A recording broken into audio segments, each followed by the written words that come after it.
هتتجوزيه يا هاجر، هتتجوزي أحمد الحسيني. رجعت لورا وأنا ببصله بصدمة وقلت: أنت عارف أنت بتقول إيه يا بابا؟ عايزني أتجوز عدوي المتهم الأول في إنه خلص على أختي حورية؟ عايزني أتجوز عدوي يا بابا؟ بصلي بابا بحزن وقال: مفيش دليل واحد يقول إنه أحمد هو اللي خلص على أختك يا هاجر. للأسف لو في دليل واحد كنت أنا اللي رميته بنفسي. لحد دلوقتي قلبي بيتحرق عليها، حاسس إن أنا فعلا هيجرالي حاجة. عايز أي دليل، أي دليل يدينه، ووقتها هرميه في الحبس. بلعت ريقي فمسك هو إيدي وقال: هاجر يا بنتي، أنا عارف إن اللي بطلبه صعب بس مش مستحيل عليكي. أنا مش هجوزك أحمد عشان بحبه، بالعكس أنا عايزك انتي اللي تاخدي حقنا، تاخدي حقك من الإنسان اللي خلص على أختك. انتي فرصتي الوحيدة يا هاجر. هو انتي عايزة أختك كده تروح حاضر؟ عايزة اللي خلص عليها يهرب من غير عقاب يا بنتي؟ انتي عايزة كده؟ دموعي نزلت، ابتديت أعيط، كان قلبي وجعني وأنا بفتكر أختي اللي خلص عليها بدم بارد، واللي كان أحمد من ضمن اللي مشكوك فيهم. ومن وقتها وأنا بكرهه أكتر من أي حاجة في حياتي. هو الإنسان اللي دمر حياتنا. مستعدة أعمل المستحيل عشان خاطر أرميه في الحبس، مستعدة إني أخلص عليه وأطلع قلبه بين إيديا عشان بس أرتاح.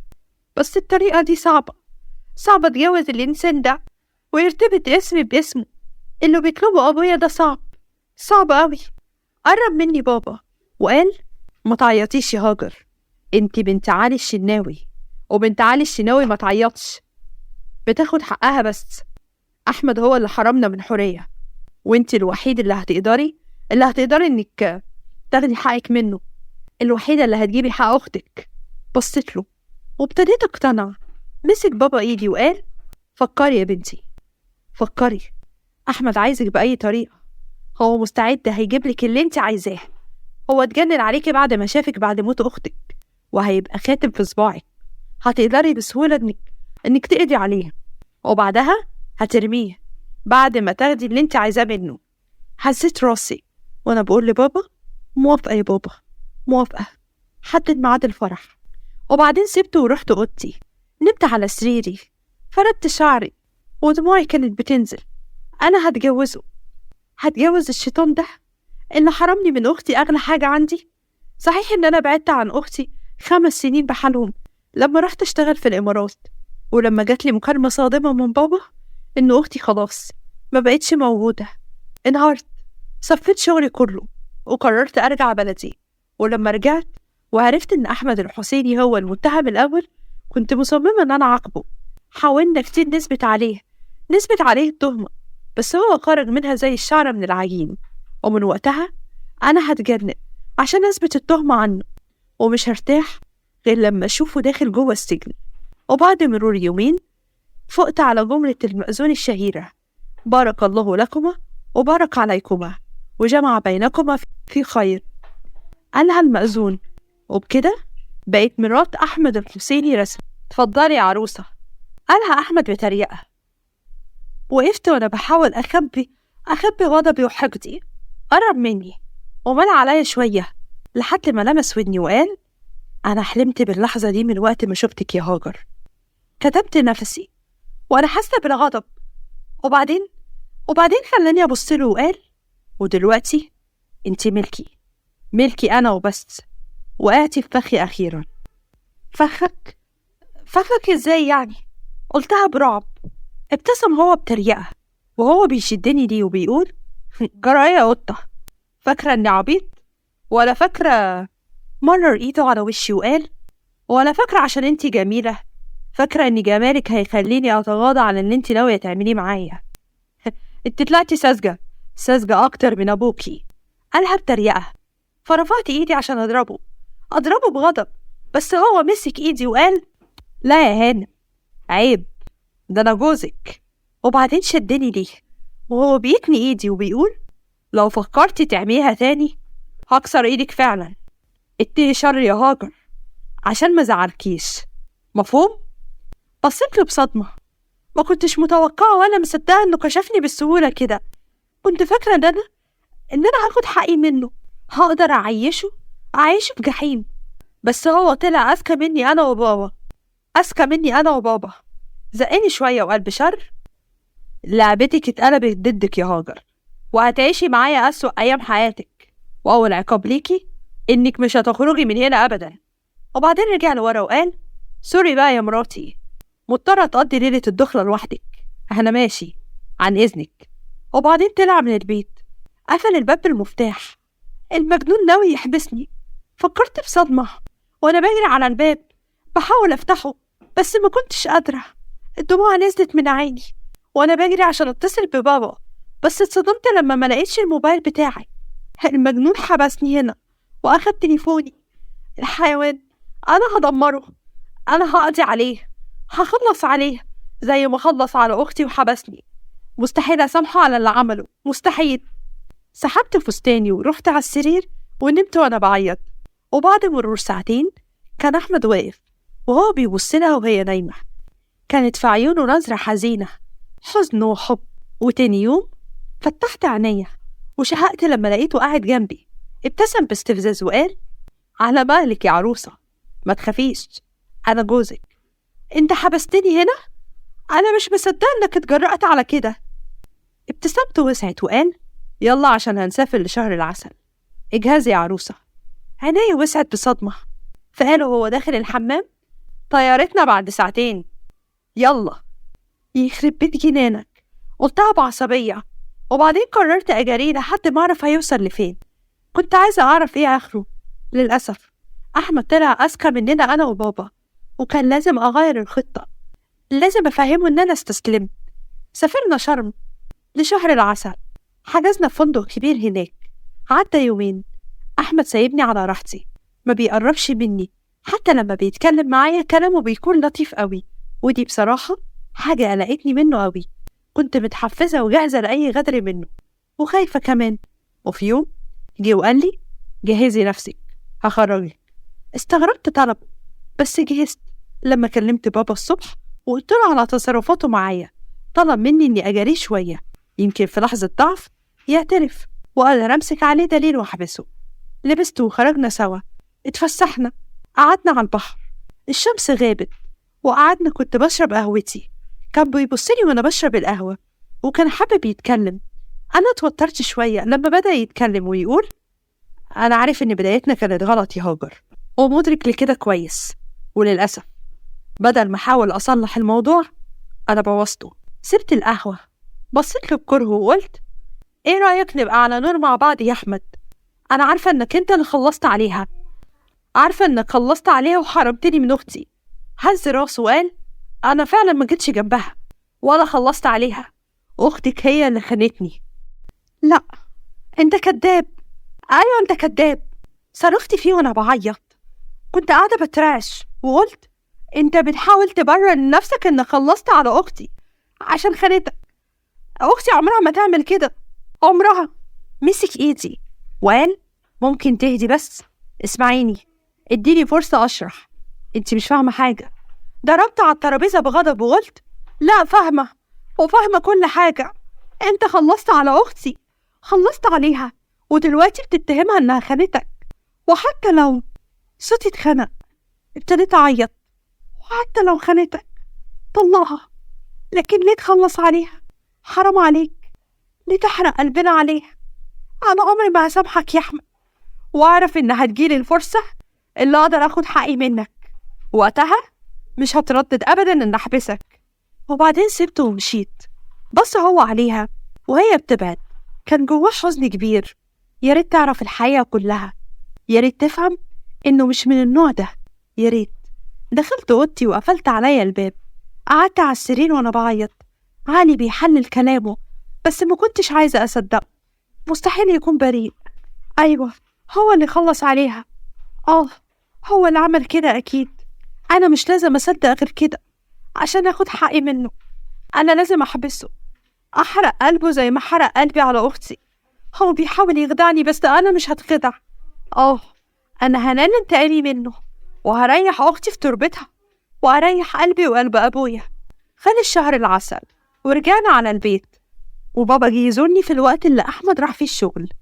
كداب يا بنتي، اوعي تصدقيه، أختك عمرها ما تعمل كده، هو اللي خلص عليها، هو اللي حرمنا منها، ولازم احنا ناخد حقنا منه، لازم يا بنتي، ولو ما قدرناش نثبت التهمة عليه يبقى احنا لازم نخلص عليه. وشي جاب ألوان وأنا ببص لبابا وقلت بابا أنا مستحيل أعمل كده، مستحيل. مسك إيدي وقال ما تخافيش يا بنتي، مش هتتورطي بحاجة، هنخلي الموتة بتاعته كأنه طبيعي، محدش هيشك فيكي. قلت بانفعال بابا إيه اللي انت بتقوله ده؟ أنا مستحيل أعمل كده، انت أكيد بتهزر صح؟ قول إنك بتهزر. هز راسه وقال لا مش بهزر، مش بهزر، أنا بتكلم بجد. انت لازم تاخدي حق أختك، لازم تخلصي عليه، لازم تريحي أختك في تربتها، وإلا تبقي أنانية، وقتها لا انت بنتي ولا أعرفك. وبعدين سابني ومشي. فضلت أعيط لساعات وأنا حاسة الدنيا اتقفلت في وشي، مش مصدقة إن بابا يطلب مني كده، بابا عايز يورطني. ابتدى كلام أحمد يجي لعقلي تاني، حسيت إن في حاجة غلط. وقتها افتكرت حاجة، عادة الحورية مستحيل تتخلى عنها أبدا. خلينا نرجع في الأشباك ونفتكر افتكرت إيه. بتعملي إيه؟ قلتها الحورية إن كانت فاتحة سوستة المرتبة بتاعتها وبتحط حاجة فيها. حطت حورية إيدها على بقها. يا ستي خضتيني في إيه؟ بخبي دفتر مذكراتي. هو بتخبيني يا أختي عشان محدش يقراه، وعشان ده خاص بيا. ما تقلقيش، أنا عن نفسي بحترم جدا الخصوصية ومش هقراه. المشكلة في بابا، فضولي شوية، ما هو عشان كده أنا بخبيه. خلينا نرجع تاني. رجعت من شروطي وقمت افتكرت قطة أختي. قررت إن أنا تاني يوم المفروض إن أنا هروح البيت عشان أشوف كانت مخبية إيه وأحاول أوصل لحاجة. وفعلا رحت وشلت المفارش، فتحت السوستة بتاعت حافظة المرتبة بس ما لقيتش فيها حاجة. طلعت الحافظة كلها وأنا بفحص لفت انتباهي حتة مش متخيطة كويس، فتحتها ولقيت الدفتر. خرجته وفتحته وابتديت أقراه. فجأة حطيت إيدي على بقي ودموعي بتنزل وقلت أنا كنت وسيلة؟ كله طلع كذب. مش مصدقة اللي بابا قاله، مش مصدقة اللي ناوي يعمله فيا. مين كان يصدق إن بابا يعمل كده ببناته؟ صحيح هو قاسي معانا جدا أنا وهاجر، بس ما توقعتش أبدا إنه يعمل كده.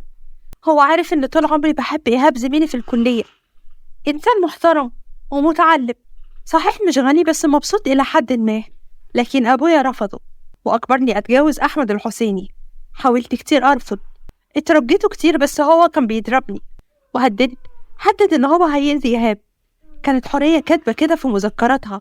حطيت إيدي على بقي وأنا بعيط جامد، ما كنتش متوقعة اللي بقراه. بابا يعمل كده؟ قلبت الصفحات وأنا بقرا وقلبي بيتعسر من الألم ودموعي مش مبطلة تنزل. كنت بقرا معاناة حورية أختي وأنا بموت من جوايا والغيبات بتتشد من على عيني. أبويا بعد ما جوزها أحمد بالغصب كان بيجبرها تسحب منه فلوس بمبالغ كبيرة وهو ياخدها. كانت بتقول إن أحمد كان بيعملها كويس وهي كانت بتحس بالذنب لأنها بتخدعه. بس اللي قريته بعد كده صدمني. في الصفحة الأخيرة من المذكرة كانت كاتبة أنا خايفة، مش مصدقة إن بابا طلبه مني. بابا طلب مني إني أخلص على أحمد، طلب مني إني أخلص عليه عشان أخد فلوسه. ما توقعتش إن بابا حقير للدرجة دي. معقول حبه للفلوس يحوله لوحش بالطريقة دي؟ بس لأ، أنا مش هعمل كده، مش هخلص على أحمد ولا هستغله أكتر من كده. أنا هقول لأحمد كل الحقيقة، أنا هحذر أحمد، بس أنا خايفة من بابا، خايفة لحسن يأذيني. هو هددني إن لو ما عملتش اللي هو بيقول عليه هيخلص عليا، وأنا خايفة يعمل كده. خايفة أقول لأحمد ما يقدرش يحميني زيه. الرعب مسيطر عليا مخليني مترددة أعمل إيه. بس أنا مش حابة أخدع أحمد جوزي أكتر من كده. أنا هروح له الشركة وأقول له كل الحقيقة وهو يتصرف وأنا ربنا يتولاني. صرخت بصدمة وأنا برمي الدفتر. بابا اللي خلص عليها، أكيد هو اللي عمل كده. أنا مش مصدقة إنه قدر يخدعني كده، مش مصدقة إنه هو اللي خلص على بنته. بس أنا ليه مصدومة؟ دايما كان قاسي علينا، ما بقاش كويس شوية غير لما كبرنا وبدأ يجينا عرسان. بس وقتها قررت أسافر الإمارات واشتغل، واختي هي اللي بقيت معاه. مسحت دموعي وعنايا لمعت وقررت إني أوديه السجن. هو اللي خلص على أختي، وأنا كنت وعدت نفسي إني أحبس اللي خلص عليها. عدى يومين، اتقبض على بابا، ومع الضغط اعترف إن هو اللي عمل كده. كان قلبي واجعني على أختي اللي عاشت المعاناة دي، خسرت حبيبها واضطرت تتجوز واحد غصب عنها وتعيش حاسة بالذنب لأنها بتستغله، وفوق كل ده خسرت حياتها. أكتر واحد كان واقف معايا هو أحمد، وده خلاني أحس بالذنب لأني ظلمته. بابا اتحبس على ذمة التحقيق لحد ما يتحاكم، وأنا قررت أزوره. كنت ناوي أزوره لآخر مرة. كنا في مكتب الضابط وأنا ببصله وعيوني مدمعة، وقلت بقهر: ليه؟ دي كانت بنتك يا بابا، بنتك، وانت خلصت عليها بدم بارد. ومش كده وبس، وخلتني أنا الأداة عشان أنفذ اللي انت عايزه. انت أب انت. بصلي ببرود وقال لي: خلصتي مناحة، وكمان لك عيد تيجي بعد ما اتحبست بسببك. انت خلصت على أختي. قلتها بجنون. هو قال: ويا ريتني خلصت عليك انت كمان، على الأقل ما كنتش هتسجن. عرفت وقتها إنه إنسان ما عندوش قلب، وعمره ما هيحس بتأنيب الضمير. أنا بعذب نفسي على الفاضي. قمت وقلت بقرف: مفيش فايدة، انت إنسان مقرف وما عندكش قلب، انت شيطان، وأنا بتمنى إنك تتعدم. لأ، وتفضل تموت كل يوم وانت حاسس إن حياتك بتخلص بين 4 حيطان. أنا عمري ما هسامحك عشان حرقت قلبي على أختي، حرقت قلبي عليا عشان انت استغلتني، وأحمد المسكين اللي كنت عايزني أخلص عليه. أنا فعلا عمري ما هسامحك. وبعدين مشيت من قدامه. عدى أسبوع، ابتدينا أجهز شنطتي، خلصتها. قعدت مستنية أحمد يرجع من شغله. رجع ولقاني مجهزة شنطتي وقال: خير، مسافرين رايحين فين؟ بصيت له بأسف وقلت: أحمد، أنا حابة أعتذر منك، بعتذر إن أنا جرحتك وإني شكيت فيك. أنا كنت عامية، ما كنتش شايفة الحقيقة. أنا فعلا أسفة. أسفك مقبول يا ستي، وحصل خير. ها، رايحة فين بقى؟ بصراحة أنا حاليا مضغوط في الشغل، استني شهر كده وبعدها أسفرك. بلعت ريه وقلت: أنا بقول كفاية كده عليك، أنت استحملتني كتير، أنا خلاص همشي. ده على أساس إن أنا صاحبتك منيرة ولا إيه؟ أنا جوزك يا ماما، وما فيش خروج من هنا. كنت هتكلم، اتنهد وقرب مني ومسك إيدي وقلب حنية. عارف إن البداية غلط، وعارف إني كنت شاكة فيا، بس أنا ما حاولتش أبرر. أنا لما شفت أختك أعجبت بيها وبأخلاقها، وقررت أتجوزها وأتعامل معها كويس، بس كنت حاسس إنها بتستغلني. وقتها ربنا يسامحني شكيت فيها بسبب مكالماتها بالليل، كل ما كنتش أعرف إن المكالمات دي من أبوها. فجأة لقيتها في بيتي، حد مخلص عليها وأنا المتهم الرسمي. بس قدرت أثبت براءتي، ولما رجعتي انتي ابتدى أبوك يقرب مني ويحاول يقنعني إنه مصدق إني ما عملتش كده، وكان عايز يجوزك ليا. ورغم إني من أول مرة شفتك انجذبت ليكي رغم اختلافك عن أختك، إلا إني حاولت أبعد عشان كنت عارف إن جوازك مني عشان خاطر إنك عايزة تاخدي حقك، لأني مش غبي وعارف. بعدها استسلمت ووافقت، اتجوزتك، وبدل ما فهمك كنت بعندك. فأنا آسف كمان.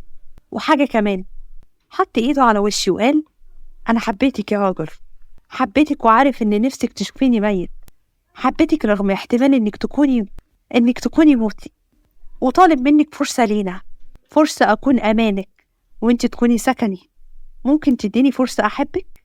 وبعد مرور 6 سنين: أحمد، حورية، تعالوا يلا الغدا جاهز. ناديت عليهم من الصالة وأنا بحط الأكل على السفرة. جه أحمد وهو ماسك بنتنا اللي عندها 4 سنين، وبيضحكوا مع بعض. ابتسمت وأنا بشوف عدتي الصغيرة، وابتكرت إن أحسن قرار أخدته من 6 سنين إني أدي لأحمد فرصة، ومتوقعتش إني أحبه بالشكل ده. اتنهدت وافتكرت من 5 سنين اتنفذ في بابا حكم الإعدام، ورغم ده اللي كنت بقول عايزاه، بس قلبي كان وجعني قوي عليه. واللي هون عليا هو أحمد، فضل معايا لحد ما قدرت أتجاوز حزني عليه. قعدت ببنتي على الكرسي، بوست راسها وأنا بقول: كلي يلا يا سكرتي، بحبك يا ماما. قالتها بلهجة طفولية، فابتسمت وقلت: وأنا بحبك يا روحي. عمل أحمد نفسه مقموص وقال: وأنا ماليش حاجة يا جوجو، دايما منسي. ضحكت، قربت منه وقلت له: بحبك يا سندي، وأنا كمان بعشقك. ولحد هنا انتهت حكايتنا. أتمنى الحكاية تكون عجبتكم. ما تنسوش اللايك على الفيديو. اللي لسه مشتركش في القناة ياريت يتأكد إنه اشترك فيها ويفعل الجرس على الكل عشان يوصله إشعار أول ما ننزل الجديد. واستنونا في حكاية جديدة إن شاء الله.